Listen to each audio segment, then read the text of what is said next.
If you have a need to get at the motor inside one of these Dyson V6 stick vacuums, here's how you do it. And to tell you, there's not really a lot of reason to do it, but if you need to, this is not the right side to do. So if you've broken it down to this point and you're kind of mystified, it's like, how do I get inside here?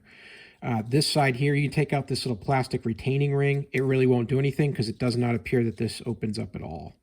But on the other side, you can take that off. And this is the piece here. You'll find that it's clipped in, and of course there's this one screw here that goes in and through to the battery. You've already taken that out, I'm sure. But when you're trying to get this piece out, here's what it looks like underneath. There is a clip here and a clip here. So you'll need to start to pry up. You see mine's got a bit of a crack here already. But you'll need to pry it up from the bottom to get this bottom. You see this little clip right here? This is tucked under there. If you can get this guy pried up, then you can get this one here and then this one here. You know, I use a tool like one of these. This is like a hook here.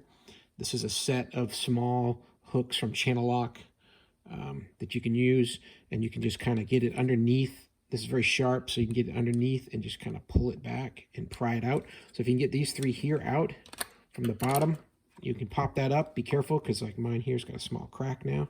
It's not easy to do. Then when that is up, you're gonna have to take your hook again, get it underneath this lip here, like this, and slide it over a little bit, and then you'll be able to pull up and out, because there's some big clips here.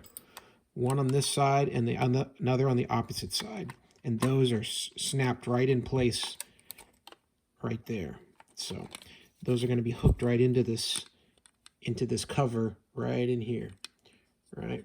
And then there's two more at the top. There's one here, and then there's one here. Those fit into these slots here. But if you're able to get this side one of them pried out, that's how it'll work, is you'll have it in, and then you'll get one of them popped out. Then you can take the whole thing, and on a diagonal here, you can just kind of pry it out, and this will take out this one, then this one, then this one, and then you're out.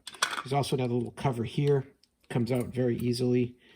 There's just some little things grabbing onto the motherboard here that you can just pry these things up like this.